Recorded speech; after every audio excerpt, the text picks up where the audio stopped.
बूढ़े बाबा का डर निराधार नहीं था। उन्हें आभास हो गया था कि शैतान अब चुप बैठने वाला नहीं था। शैतान का कहर अब किसी भी वक्त वीरानगढ़ पर बरसने वाला था।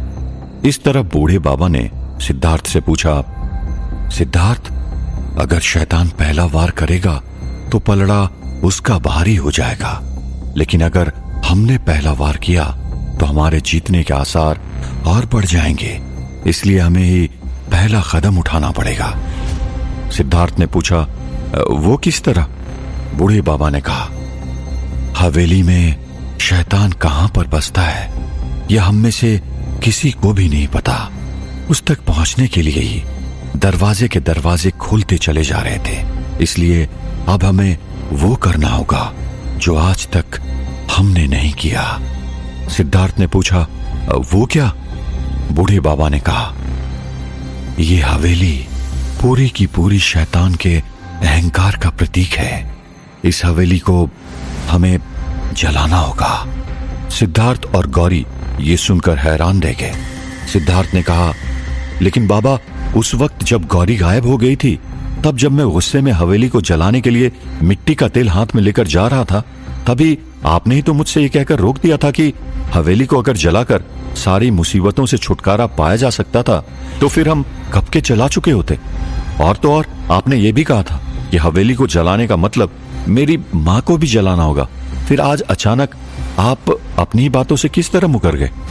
बूढ़े बाबा ने कहा, मैं उस वक्त भी सच ही कहा था और आज भी मैं जो कुछ भी कह रहा हूं सोच समझ कर कह रहा हूं। उस समय परिस्थिति थोड़ी अलग थी। उस वक्त तुम्हारी मां कई सारी बेड़ियों में जकड़ी हुई थी और कई सारे दरवाजे खुलने बाकी थे। शैतान के बड़े बड़े प्यादे तभी भी जीवित थे। हम बहुत ही ज्यादा कमजोर थे, लेकिन आज की परिस्थितियां देखी जाए तो शैतान के कई सारे बड़े प्यादे मारे जा चुके हैं। पिशाचराज करदम्ब, कपाला ढाकनी, माइकल, नरभेड़िया, धनकुंवर बाईसा इत्यादि अब मौत के घाट उतर चुके हैं। मेरे गुरुदेव विश्वनाथ जी की कृपा से आज मेरे पास कई सारी दिव्य शक्तियां और विद्याएं हैं। तुम्हारा मनोबल कई गुना ऊंचा उठ चुका है, तो उस आयाम में जाकर जीवित लौटा है जहां पर कोई जाने की सोच भी नहीं सकता। और तो और अब हमारे साथ श्वेतांग यक्ष भी है जो अपनी साधना पूरी करके किसी भी समय लौट सकता है। और तो और हमारे साथ शैतान के खिलाफ युद्ध में सारे गंधर्व भी होंगे। और रही बात तुम्हारी माँ की, तो तुम्हें ये भी पता चल चुका है कि तुम्हारी माँ असल में उस हवेली के अंदर नहीं बल्कि एक दूसरे ही आयाम में फंसी हुई है। इसलिए तुम बेफिक्र होकर हवेली को जलाने की तैयारी करो। बूढ़े बाबा की बात सुनकर सिद्धार्थ हवेली को जलाने के लिए तैयार हो गया। सिद्धार्थ गौरी के साथ गांव वालों के पास गया और हवेली को आग लगाने की तैयारियां करने लगा। उस तरफ छाया उस मासूम बच्ची को मार के उसे खाकर उड़ते हुए दक्षिण अफ्रीका की तरफ चली गई। जिस सबवे में उसने उस बच्ची की हत्या की थी, उसी जगह एक साफ सफाई कर्मचारी अपने बॉयफ्रेंड के साथ चुपके से नीचे उतरी और अपने बॉयफ्रेंड को चूमने लगी। उस जगह पर इतनी देर रात कोई आता जाता नहीं था। उसी का फायदा उठाकर वो साफ सफाई कर्मचारी अपने बॉयफ्रेंड के साथ वहां पर नीचे आई हुई थी, अपने बॉयफ्रेंड को चूम रही थी और उस लड़के ने उस लड़की के सारे कपड़े उतार दिए। वो लड़की भी अभी अपने आप को रोक नहीं पाई और उत्तेजित होकर उसने लड़के के सारे कपड़े फाड़ दिए और दोनों एक दूसरे में अपनी जिस्मानी गर्मी का आदान प्रदान करने लगे। तभी उसकी नजर वहां पर उस लड़की की शत विशत अवस्था में लाश देखी और ये देखकर वो बहुत जोरों से चिल्लाई और वहां से भाग गई।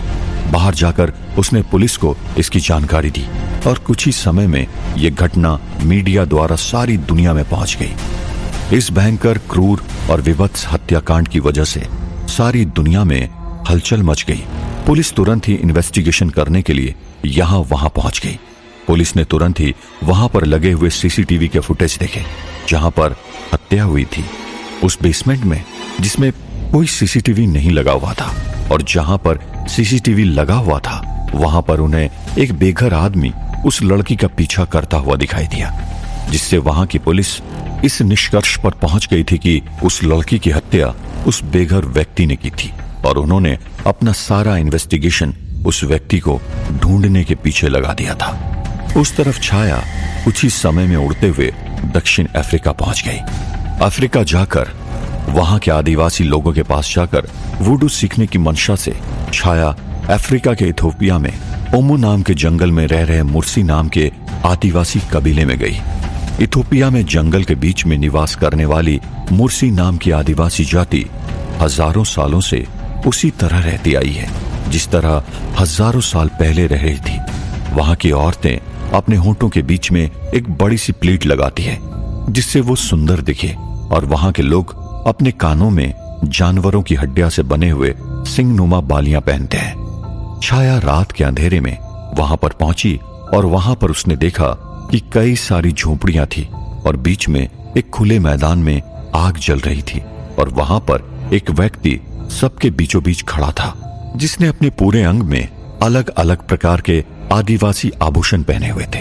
वो आभूषण जानवरों की हड्डियों से और पक्षियों के पंखों से और अलग अलग प्रकार के पत्थरों से बने हुए थे और उसके हाथ में एक डंडा था। वो आदमी ऊपर आसमान की तरफ देखकर झूम रहा था और आसपास में रहे हुए लोग भी झूम रहे थे।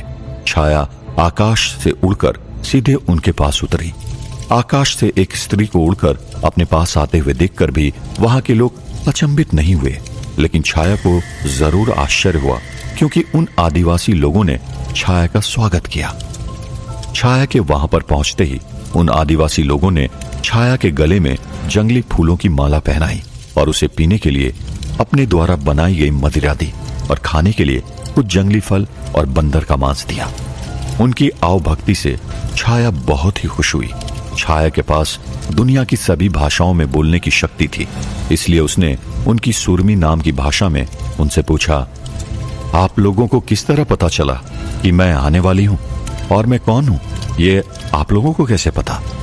तब गांव के एक व्यक्ति ने उस आदमी के पास खड़े हुए व्यक्ति पर इशारा किया। वो व्यक्ति अभी भी आसमान की ओर एकटक देख रहा था। छाया ने उन लोगों से पूछा, वो कौन है? उस आदिवासी ने कहा, ये हमारे गांव के मुखिया भी हैं और हमारे पुजारी भी। इन्हें हम कोमोरो कहते हैं और ये इन जंगलों में बसे आत्माओं से संपर्क करते हैं। ये इस दुनिया और उस दुनिया के बीच में एक पुल की तरह है, इसलिए हमारे लिए ये देवता से कम नहीं है। इसलिए हमें आपके आने की सूचना दी थी। वे भी आपकी प्रतीक्षा कर रहे हैं। छाया उठकर कोमोरो के पास गई और कोमोरो से कुछ बोलने ही वाली थी कि कोमोरो ने आसमान की तरफ से अपनी नजर हटाए बिना छाया से कहा, पाकिस्तान से नीचे गिरकर मिस्र से यूरोप तक की लंबी यात्रा करके तुमने जो पाया है काफी काबिले तारीफ है। तुम और भी सीखने के लिए यहां पर आई हो, लेकिन वो तुम्हें मैं सिखाऊंगा। ये सुनकर छाया खुश हो गई। कोमोरो ने कहा, लेकिन तुम हमारे कबीले से बाहर की हो, इसलिए तुम्हें सिखाया नहीं जा सकता, लेकिन तुम ये विद्या सीखोगी, ये पूर्व निश्चित है। इसीलिए मैं तुम्हें सिखाने के लिए तैयार हूं।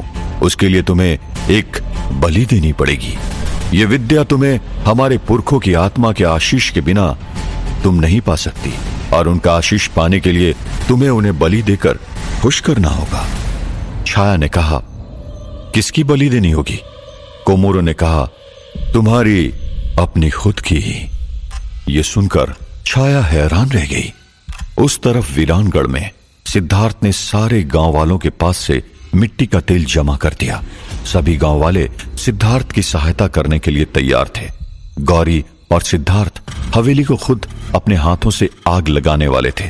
सूरज के ढलते ही सभी लोग अपने हाथों में जलती हुई मशाले लेकर तैयार हो गए। सिद्धार्थ और गौरी ने अपने अपने हाथों में मिट्टी का तेल और जलती हुई मशाल रख ली थी। अंधेरा होते ही बूढ़े बाबा ने इशारा किया और सिद्धार्थ, गौरी और गांव के कई सारे लोग हवेली की तरफ आगे बढ़े। बूढ़े बाबा, सिद्धार्थ और गौरी एकदम सतर्क थे। उन्हें यह पता था कि यह काम सरल नहीं होने वाला था और इसके परिणाम भी भयानक हो सकते थे। गांव के लोगों के ऊपर किसी भी तरह का संकट आए तो वो सुरक्षित रहे, इसके लिए बूढ़े बाबा ने पहले ही सभी लोगों के ऊपर अभिमंत्रित जल छिड़क दिया था। सभी लोग हवेली पहुंचे। वहां पर पहुंचकर सबसे पहले सिद्धार्थ मुख्य द्वार के अंदर गया और उसने हवेली का मुख्य दरवाजा बंद करके बाहर से कुंडी लगा दी और फिर अपने हाथ में रहे मिट्टी का तेल उस दरवाजे पर छिड़कने लगा। और फिर सिद्धार्थ कुछ पल उस दरवाजे के सामने देखते रहा। सिद्धार्थ के मन में कई सारे भाव उमड़ रहे थे। सिद्धार्थ के मन में इस हवेली के साथ जुड़ी हुई सारी घटनाएं याद आने लगी। इस हवेली द्वारा अपने माता पिता का छीन जाना, गांव की सारी औरतें आग में कूदने के लिए हवेली के अंदर जाना, हवेली के अंदर उनके ऊपर अनगिनत हमले होना, इत्यादि इत्यादि। सिद्धार्थ के मन में ये सारी घटनाओं को याद करके हवेली के प्रति धिक्कार का भाव जागने लगा। उसने तुरंत ही अपनी मशाल को आगे किया और कहा, हम सबकी जिंदगी को नर्क बनाने वाली यह हवेली भस्म हो जाओ। ये कहकर सिद्धार्थ ने दरवाजे को आग लगा दी। जैसे ही सिद्धार्थ ने हवेली के दरवाजे पर आग लगाई, गौरी और बाकी के गांव वाले भी दौड़ते हुए अंदर आए और हवेली के दीवार पर मिट्टी का तेल छिड़कने लगे और उन्होंने भी हवेली को आग लगा दी। सभी लोगों के मन में उस हवेली के प्रति इतने वर्षों से जो रोष था, जो भड़ास थी, वो सब गांव के लोगों ने हवेली को आग लगाकर पूरी करने की कोशिश करने लगे। कुछ ही पलों में पूरी की पूरी हवेली आग की लपटों में घिर गई। सभी लोग पीछे हट गए। इतनी विशाल हवेली ने आग की चादर ओढ़ ली थी। रात के अंधेरे में वीरानगढ़ के गांव में मानो वह जलती हुई हवेली एक सूर्य की भांति दिख रही थी। वो सूर्य जो सदियों से लंबी दुख की रात को मिटाने आया था। पूरी हवेली जल रही थी, लेकिन वहां पर ना ही शैतान ने कुछ हमला किया और ना ही शैतानी शक्तियों का कोई नामो निशान था। वहां पर थी तो सिर्फ शांति। ये देखकर बूढ़े बाबा और गौरी एकदम हैरान रह गए। क्या ये हवेली वाकई में जलकर राख हो जाएगी? क्या इस हवेली के जल जाने पर गांव वालों की सारी परेशानियां दूर हो जाएगी? क्या हवेली के जलने से शैतान कमजोर पड़ जाएगा? क्या आदिवासी लोगों की काली विद्या को सीखने के लिए छाया अपनी जान की बलि देगी?